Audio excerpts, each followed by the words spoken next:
carry on around. All of these parties are using Parliament and racism, particularly Islamophobia, to drive electoral gains.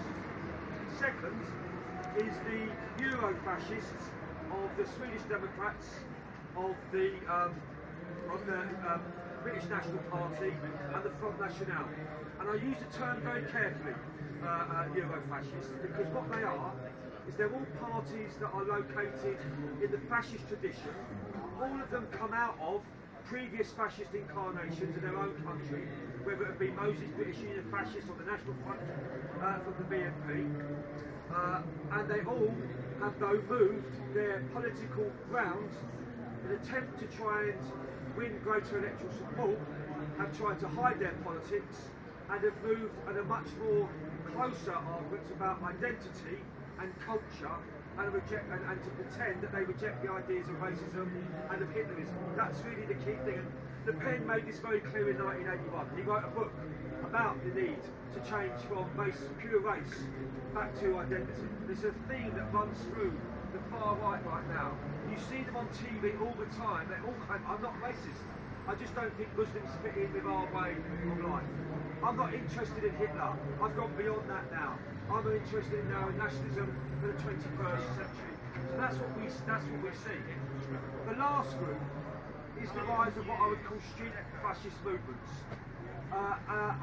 From the EDL in Britain all the way to the Eastern European street gangs. Now, last year I was asked to speak in Moscow at an anti-fascist conference. I arrived that day and I was told there was going to be a fascist demonstration, and I thought I'd go and watch it. And I don't know, 5,000, 6,000 fascists assembled that day. And when the first speaker spoke, they pulled swords out and they then rampaged through the subway system of North Moscow. That night, they stabbed 73 people and killed 3 people. All of the people they attacked were so-called non-Muscovites, migrant workers, black students, particularly from Africa, and stuff like that. It was the worst violence I've ever seen in my entire life, and it got precisely 3 paragraphs in the Financial Times and 1 paragraph in the Guardian. And you see that taking place at the same time as you see the English Defence League in Britain. We've now organised 72 demonstrations in the last 2 years, rampaging around the countries and streets attacking particularly Muslims, but we now see this attack go on to other groups. What's interesting about what's shocking about the English Defence League is it said it was just an anti-Muslim organisation, but in the last year it's being used more and more to attack other people they believe that doesn't support their ideas. So it's attacked meetings on defending and anti-racist movements. It's attacked the Swansea Trade Union demonstration last May. It's threatened to attack this camp. It attacked the student demonstration, or threatened to attack the student demonstrations last Christmas. So it begins as an organisation that says it's only against one community, but actually, like all fascist organisations, it begins to move out and attack other groups. The thing I want to say about it is, what is it? And where does it come from? And I think to describe it, I think we have to understand it as it's made of different components. The first is that it's based on football hooligan firms. Now, I'm not arguing that every football hooligan or everyone goes to football is a member of the English Defence League. Nowhere near it, nothing like it at all. I go to football every week, so it really, and I don't know, and I know many people do, so it's not an attack on those who love football. It's just a fact that they are able to grow amongst football firms. I'll give you an example. I don't know if people know Wayman Bennett. He's the Joint Secretary of UEF. He's a friend of mine and we work together. We arrived in Newport at an anti-EDL demonstration a year ago. And when we got there early. And if you know Wayman Bennett, that's quite an incredible feat because he doesn't seem to be able to get anywhere on time. And we went to a cafe and we sat in this cafe and this bloke walked up to me and threw a card in my face. I just thought he was a businessman throwing cards about. So I asked him, he said, read it. So I said, what is it? He said, read my card. So I picked up the card, it just said Newport Casuals and a telephone number on it. And I said, what do you want? He goes, ring me. We want to have a fight with your firm. UAF versus Newport Casuals. said, what are you talking about? He goes, yeah, your firm versus my firm. I said, I'm not interested in fighting. We're an anti-racist political movement, and we want to stop you. He said, I'm not interested in politics. I just want to have a fight. I said, we're going to have a fight with someone else. And the whole way it was posed was in those terms of meet somewhere away from the police, have a fight, and that's how you resolve it.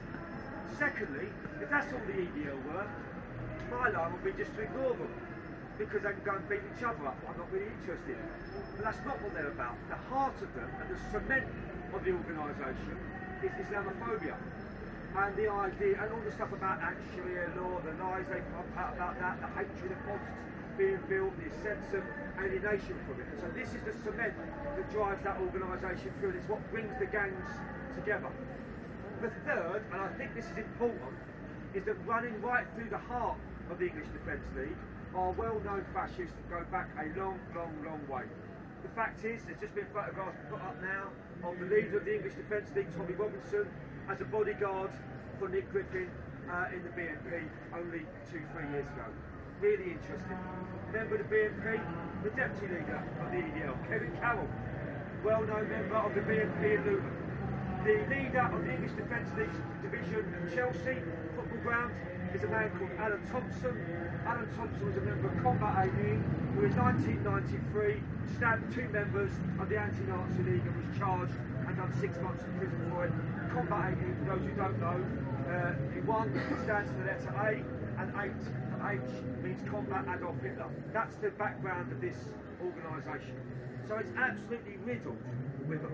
The last person, and actually very, very important person, is a man called Alan Lake. Alan Lake is the chief financier of the English Defence League. He is an internet provider, and he provides internet services for a whole range of fascist and far-right organisations right across Europe, from the Swedish Democrats to the English Defence League, to the PVV, and to the Jobbik organisation in Hungary.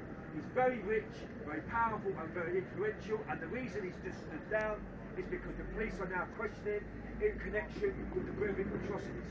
So it gives you some sort of idea of this network developing all around it. And the last one is the Tea Party in America, who have provided EDL members with speakers, and vice versa. EDL members have gone out to America to speak at Tea Party meetings. Kevin Carroll got $15,000 a meeting. Now I can promise you I'm not getting £15,000 for speaking here a day. I'm doing for absolutely nothing. You don't get £15,000 however good a speaker you are. That's an attempt to fund money through and channel money through their organisation. The last thing I want to talk about really is really we have to do a couple of things really, which is I think we can't ignore this organisation. I belong to Unite Against Fascism and an organisation called Love Music Hate Racism. And I think it is absolutely dangerous right now to ignore the rise of the new right and far-right parties. Because it seems to me they are being driven by the economic crisis. It's a fact, isn't it, that the growth of the far-right across Europe has come about in 3 distinct periods. One is the 1920s and 1930s, the second is the late 70s, early 70s and late 70s in other countries, and finally today. And what is the one thing that is behind all those eras is profound economic crisis. And as the crisis deepens, it is a sad fact that society polarises, and in that situation the far right begin to grow. And I think whilst there are some that argue all we have to do is concentrate on economic questions and the racism will fall away, I'm not one of those people. I believe personally that we have to deal and struggle to find economic equality, economic democracy. I really believe in that very, very strongly. But I also believe that we have to be anti-racist at the same time, because the two are not necessarily connected. You can be very good on economic questions and an appalling racist, as a fact.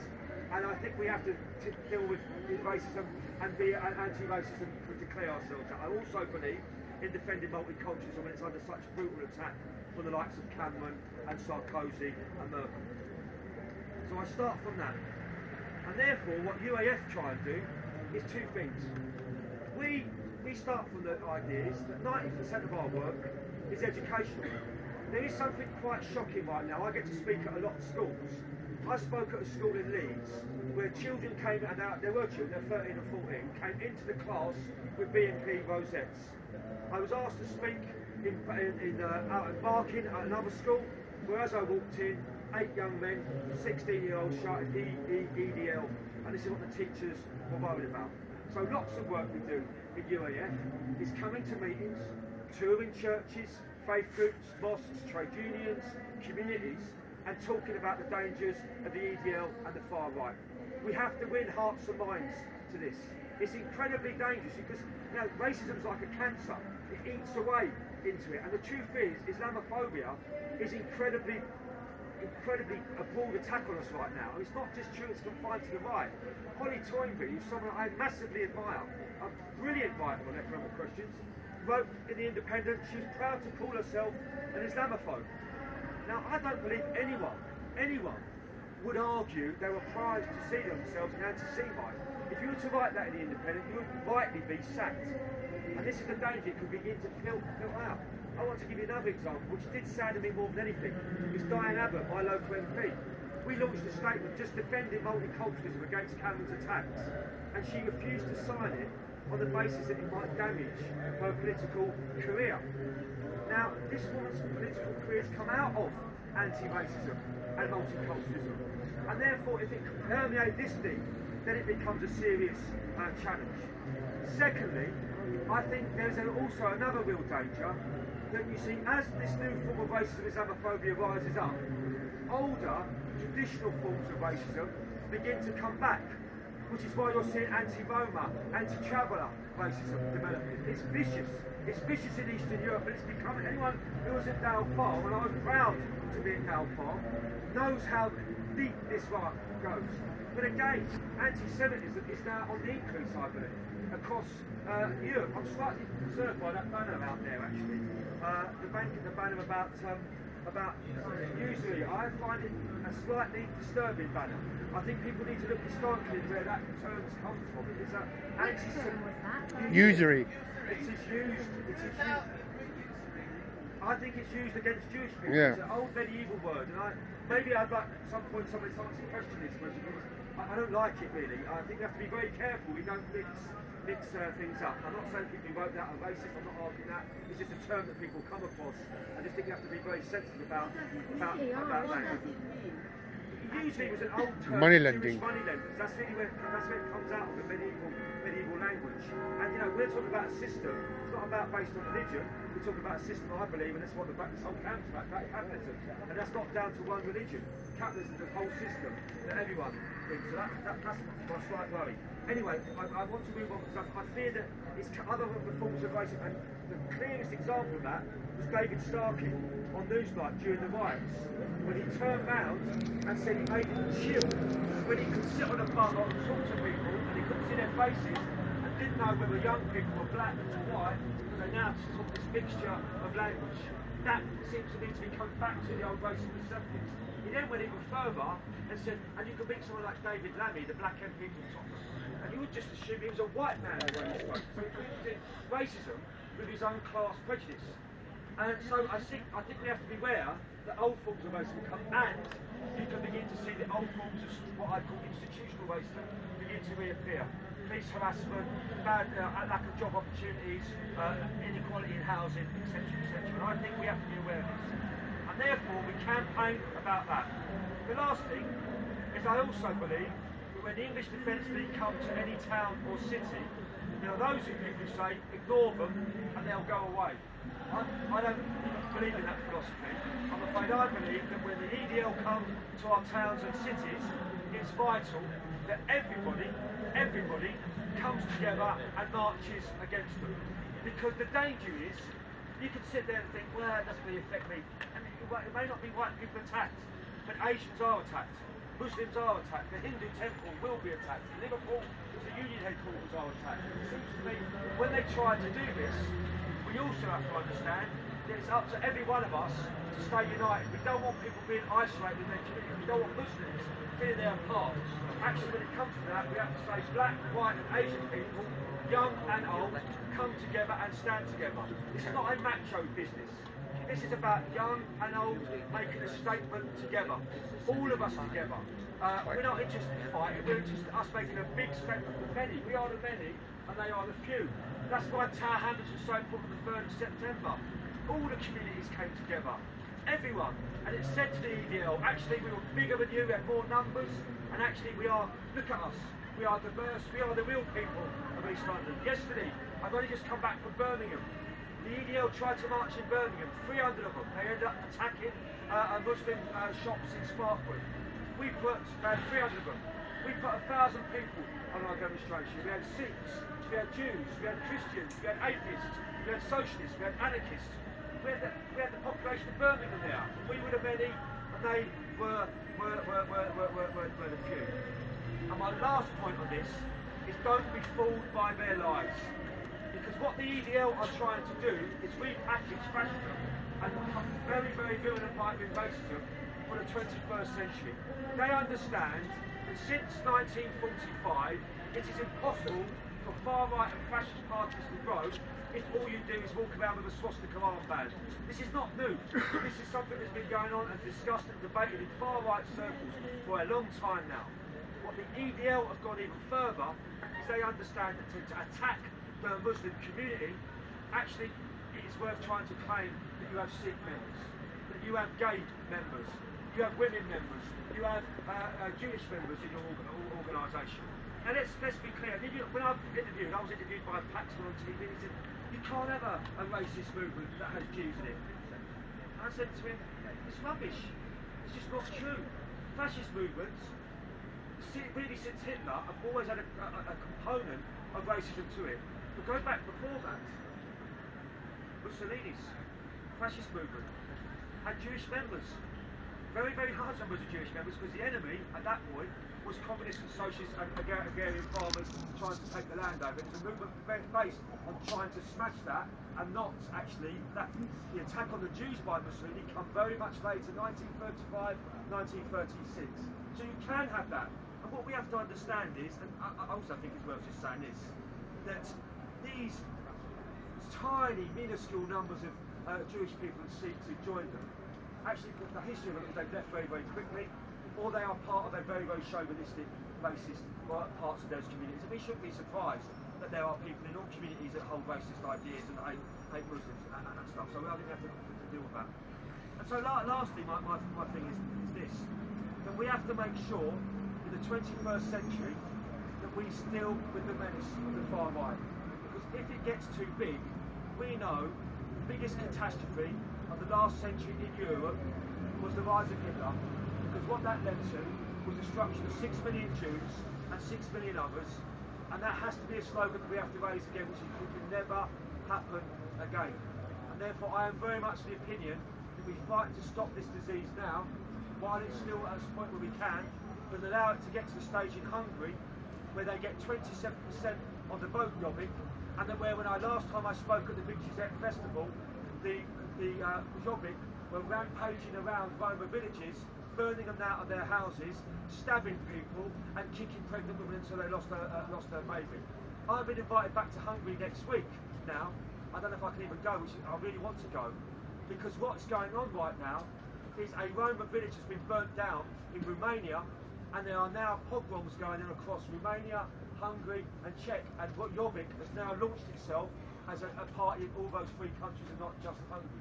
These are dangerous times, and we can't allow anti-democratic forces, whether it be in Russia, whether it be in Hungary, whether it be in France, whether it be in Denmark or in Britain, to go around saying they're going to cleanse their countries of democracy. That's why I wanted to come here today, because I thought it's very important that UAF stood shoulder to shoulder with this camp and say we're not going to allow fascist and racist thugs to come into their communities and break them up, whether it's a peace camp, whether it's a Muslim community, because we are one. We are one because we are their enemy, and that's why I'm proud to be here, and I'd like to thank you all for coming.